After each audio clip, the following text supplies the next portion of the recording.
नमस्कार। मेरा अगला युद्ध और बाज़ार का अपडेट ये अप्रैल 13 की रात को मैं कर रहा हूँ। कल तो मार्केट की छुट्टी है अम्बेडकर जयंती के कारण। तो आज मार्केट की परफॉर्मेंस बहुत वॉलेटाइल थी। शुरुआत हुई थी एक गैप डाउन, क्योंकि वीकेंड का जो खबर था सीज़फायर हुआ, उसके बाद ब्रेक हुआ सीज़फायर।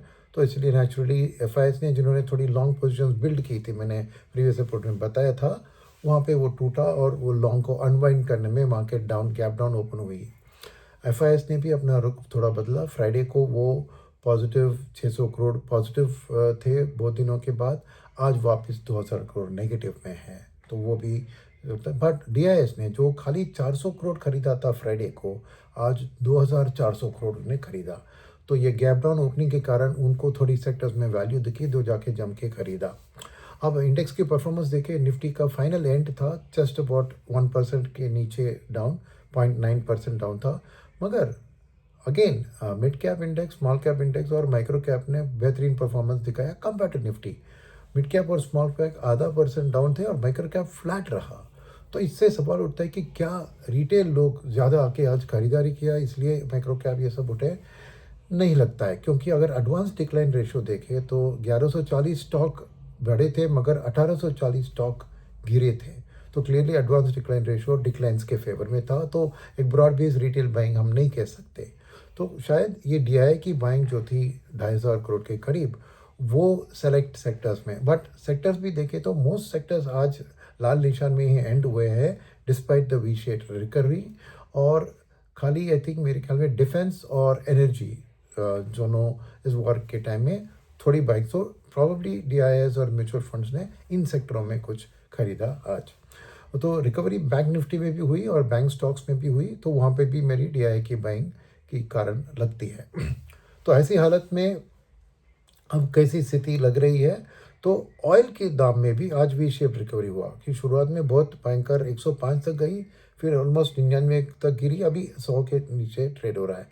तो क्या है कि ये अभी न्यूज़ फ्लो के बेसिस पे हो रहा है, क्योंकि ट्रम्प की जो बात थी कि हम ब्लॉकेड लगाएंगे सभी शिप्स जो जा रहे हैं हॉर्मुज स्ट्रेट से, उससे नेगेटिव ओपन भी था।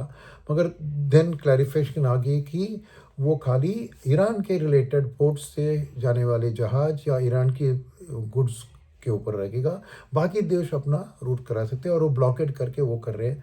तो ये खबर थी। दूसरी खबर क्या थी कि अभी अभी ये जो आई है कि लग रहा है कि यूरानियम की एनरिचमेंट की बात जो ईरान के लिए एक बहुत स्ट्रांग पॉइंट था, वो थोड़ी वीक हो रही है। वो अभी उसको कंसिडर कर सकते हैं, ये ट्रम्प की ट्वीट बता रहा है। तो मार्केट अब के लिए देखिए, गिफ्ट निफ्टी भी ग्रीन में है और सभी यूएस के स्टॉक मार्केट ग्रीन में है इस ट्वीट के ऊपर। तो मार्केट ऐसी वॉलेटाइल रहेगी। तो कल तो छुट्टी का दिन है मार्केट के लिए, तो आप ट्रैक कीजिए। इंटरनेशनल न्यूज़ चैनल्स तो अब ज़रूर देखते होंगे वॉर की खबरें, मगर इसमें कौन सा रूमर है, कौन सा फैक्ट है, कौन सा फेक न्यूज़ है, ये अलग करना बहुत मुश्किल है। और हर चीज़ पे मार्केट रिएक्ट करते रहेगी। तो कल इंटरनेशनल मार्केट्स को देखिए आप, ऐसी वॉलेटिलिटी चलती रहेगी। मगर डे आफ्टर के लिए देखें तो आज की पोजीशन, जिससे लग रहा है कि एफआई की कैश वेव भी सेलिंग थी और कुछ शॉर्ट्स भी शायद उन्होंने बिल्डअप किया हो सकता है, तो एक नेगेटिव व्यू ही रहा है। तो डे आफ्टर टुमारो का मार्केट, परसों का मार्केट थोड़ी नीचे ही अब तक लग रही है। दो गिफ्ट निफ्टी अभी पॉजिटिव है, तो खबर के बेसिस पे होगी ऊपर। तो इन्हें, उसके बारे में आप ज़्यादा फिक्र मत कीजिए। न्यूज़ को ज़रूर देखिए, बट आपकी जो एक्शंस और थॉट प्रोसेस और इमोशंस खाली न्यूज़ के खिलाफ रखिए।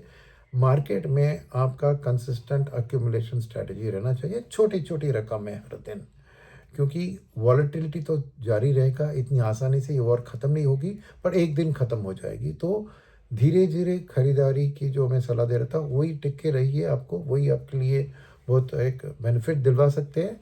और फाइनली मैं एक बात कहना चाहूँगा कि देखिए, बहुत फीडबैक आया, कुछ लोग कह रहे थे कि मेरी वॉइस बहुत लो है, बहुत नॉइस है और ये सब। तो मैंने कोशिश की है, अभी मैं एयरपोर्ट्स का इस्तेमाल कर रहा हूँ नॉइस कैंसलेशन के साथ। मैंने फ़ैन, पंखा और अपनी एसी को भी बंद कर दिया है। तो फीडबैक ज़रूर दीजिए कि क्या अभी वॉइस क्लियरर है कि नहीं, क्योंकि मैं ये अपना आईफोन में रिकॉर्ड कर रहा हूँ और यूट्यूब स्टूडियो ऐप के ज़रिए अपलोड कर रहा हूँ। तो बता दीजिए मुझे, ताकि अगर कोई करेक्टिव एक्शन ले तो मैं आगे भी ले सकूँ। धन्यवाद। अगले एपिसोड परसों को मिलते हैं। Thank you.